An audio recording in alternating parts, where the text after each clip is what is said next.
তো হ্যালো বন্ধুরা, তো আবার একটা নতুন ভিডিও নিয়ে চলে আসলাম তোমাদের সামনে। তো এই ভিডিওতে আলোচনা করতে চলেছি ইবিএফসি কে নিয়ে, অর্থাৎ ইস্ট বেঙ্গল ক্লাবকে নিয়ে কিন্তু আলোচনা করতে চলেছি এই ভিডিওতে।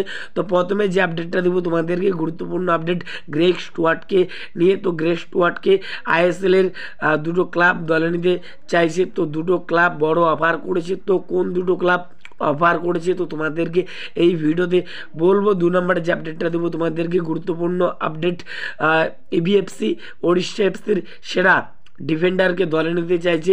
তো বিদেশি ডিফেন্ডার, তো কোন বিদেশি ডিফেন্ডারকে দলে নিতে চাইছে তো তোমাদেরকে এই ভিডিওতে বলবো। তো ভিডিওটা কিন্তু গুরুত্বপূর্ণ হতে চলেছে, তো পুরো ভিডিও দেখার জন্য কিন্তু অনুরোধ রইল তোমাদের কাছে। আর ভিডিও ভালো লাগলে অবশ্যই একটা লাইক করে চ্যানেলটাকে সাবস্ক্রাইব করে দিও ইবিএফসির সমস্ত রকম আপডেট পাওয়ার জন্য। প্রথমে যে আপডেটটা দেবো তোমাদেরকে, গুরুত্বপূর্ণ আপডেট গ্রেগ স্টুয়ার্টকে নিয়ে। তো গ্রেগ স্টুয়ার্টের সঙ্গে এই বছরে 2025 31 মে কিন্তু কন্ট্রাক্ট কিন্তু শেষ হয়ে যাচ্ছে মোহনবাগানের। তো তোমরা সকলে জানো, তো মোহনবাগান এই গ্রেগ স্টুয়ার্টকে কিন্তু আর রাখছে না মোহনবাগান টিমে। তো গ্রেগ স্টুয়ার্টকে কিন্তু ছেড়ে দিচ্ছে সুপার কাপের কিন্তু পরে কিন্তু এই প্লেয়ারকে কিন্তু ছেড়ে দিচ্ছে। তো এই প্লেয়ারকে আইএসএল এর দুটো বড় ক্লাব দলে নিতে চাইছে। তো দুটো ক্লাবই কিন্তু অফার করেছে। তো প্রথমে যে ক্লাবটার কথা বলবো তোমাদেরকে, তো সেই ক্লাবটা হলো চেন্নাইন এফসি।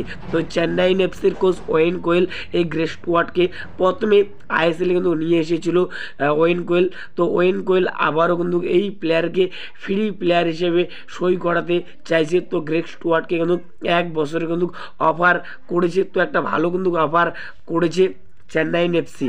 তো 2 নম্বরে যে ক্লাবটা অফার করেছে তো সেই ক্লাবটা হলো গ্রেগ স্টুয়ার্টের পুরনো ক্লাব জামশেদপুর এফসি। তো জামশেদপুর এফসিও এই গ্রেগ স্টুয়ার্টকে অফার করেছে।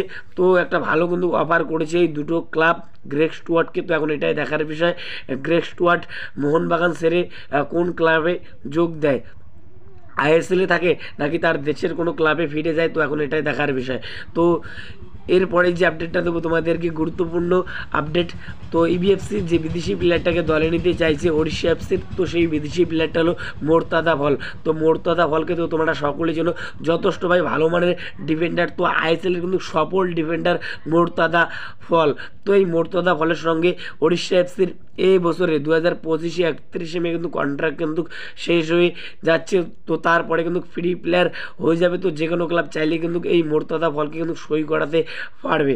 তো এখন যেটা আপডেট হওয়া যাচ্ছে, তো ইস্ট বেঙ্গল এই মোর্তাদা ফলকে কিন্তু দলে নিতে চাইছে পরের সিজনের জন্য। তো ফ্রি প্লেয়ার হিসেবে এই মোর্তাদা ফলকে কিন্তু সই করাতে চাইছে। তো দেখো এই সিজনে তো ডিফেন্সের জন্য কিন্তু অনেক ম্যাচ কিন্তু হারতে হয়েছে, তো তোমরা সকলে জানো। তো সেই কারণে কোচ অস্কার ব্রুজন আগে ডিফেন্সকে কিন্তু শক্তিশালী করতে চাইছে। তো ডিফেন্সের দিকে কিন্তু বেশি কিন্তু নজর দিচ্ছে কোচ অস্কার ব্রুজন। তো সেই কারণে এই মোর্তাদা ফলকে ফ্রি প্লেয়ার হিসেবে কিন্তু সই করাতে চাইছে পরের সিজনের জন্য।